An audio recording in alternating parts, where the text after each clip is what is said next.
What else do you feel like it's important for people to know about what you can offer? Because this actually sounds like some very cutting edge and important work you're doing. So I do think it's important, and I do think it's cutting edge. It's not new. I mean, it's centuries old. The Egyptians 4,000 years ago used to paint the entire rooms different colors in the pyramids and have light shine in and put people in there to soak in those colors. And so it's not a new technology at all. What is different is how it's used today. And or that it is used today. Absolutely, or that it is used. Yes. And it's very specific. It's we don't say that it's medical because we don't want to. It works very well with traditional medicine. I have a significant number of people that have cancer. Some of them have chosen not to do regular therapy, and some of them do regular therapy. And what colorpuncture does is it will support a person where they are. So whatever meds they're on or whatever treatment they're getting, I tell them do not change that. Don't get off of it. If you've got high blood pressure, you need to have it checked often because your body's going to change and your med requirements are going to change. Right. But it's very technical and it's very specific. It's not like, they're going to come in the room and I'm just going to be all glowy and shine something on them and say, whoa, you're healed, and send them out the door. So people come for a lot of different reasons. And the part that was the most important to me is that colorpuncture is backed up by science. And it's the reason I love the camera. Now, everybody that's a colorpuncturist doesn't have a camera. Most people don't. Oh, really? Okay. Yeah. So you don't have to have the camera. You don't have to have a camera. When we do the training, which I'm certified at this level now to teach it, we teach people a way to diagnose people by reading their tongue, doing Chinese face reading the face. There's areas on the back that you palpitate the fingers, and iridology. So we give them about 6 or 7 tools that when a person comes into them, instead of taking a picture, they check out all of these areas and they come up with an evaluation. And so everything that colorpuncture has ever done has been backed up by a very well-known physicist named Fitz Popp.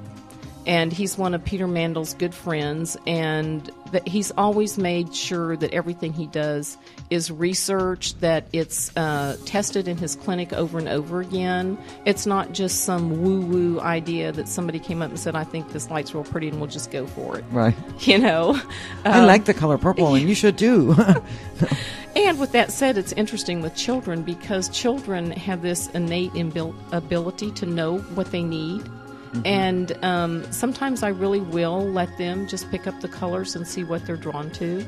I love this story. I had a mother that was a client of mine until she got pregnant, and we don't treat pregnant women because some of the treatments really affect the hormonal system. So, they're good for people with thyroid issues and hormone imbalance and stuff like that, but we don't treat pregnant women. So I treated her up until a point that I knew that, she was pregnant.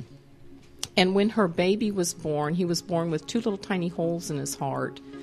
And so she brought him to me, and I was like, well, okay, what can I do for him? And it's part of a prenatal treatment, but babies are so tiny you can't do much.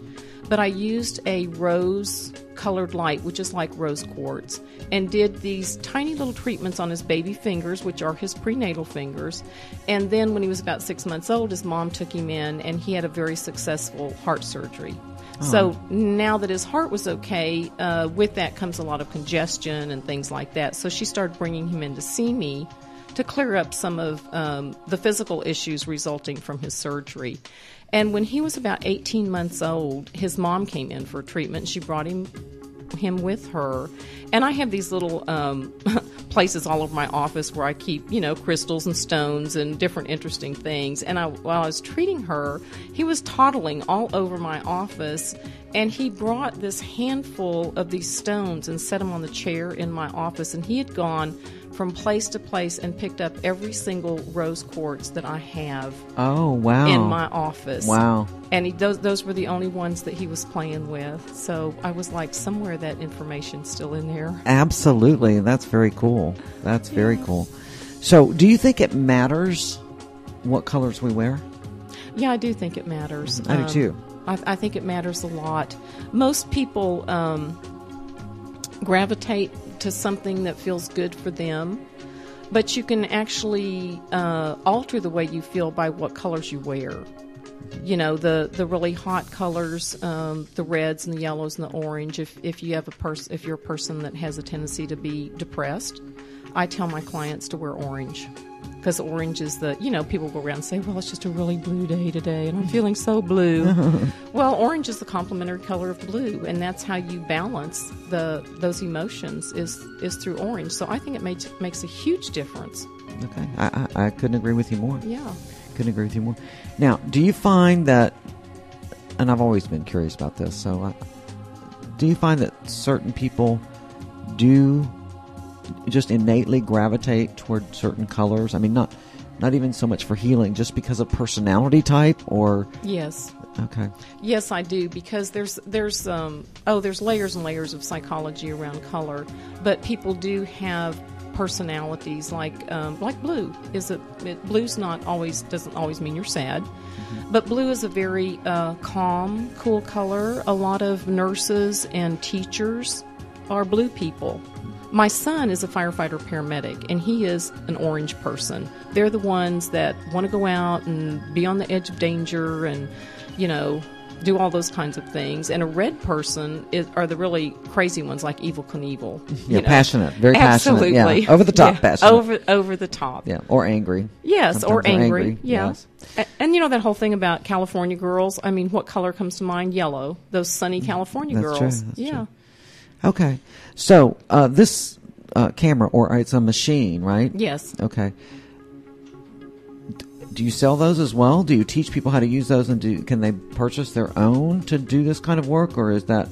Once you've been certified as a practitioner, which is it's a very intense training. It's not something you do overnight. Then you can take the Carillion training, and yes, you can buy a camera, and they're not cheap, So some people have them, and some people don't. I would say that, I don't know, maybe 15 or 20% of the people that practice in the United States actually have a camera. Okay, all right. But what a great thing that we have one right here in Houston, Texas. Absolutely. Yes. So, how do people get hold of you, Kay? If they want to find out more, they can go to my website, which is HoustonColorpuncture.com. That's the easiest way to get all of my information, and I'm very centrally located, and love to meet people and love to talk about color puncture. All right. And do you also do classes, workshops? Do you teach people to do this on a fairly regular basis? I do teach. For the last 20, 25 years, there's only been 2 teachers in the United States, and they actually met Peter Mandel in an ashram in India. Oh, wow. Where they brought him into... Small world. Yes, to show a little bit about color puncture, and then they developed a mastery of this work, which was very, very extensive, and about 12 people in the United States started it, and 3 of us completed it. So there's 3 of us that are eligible to teach, and 2 of us that are actually going through the program. So I'm in the middle of teaching a class right now, and it is a full certification class, and it goes over the course of 8 months. Okay, so it's a commitment. It is a big commitment. However, I do a mini class, which is more like a workshop. It's called an intro.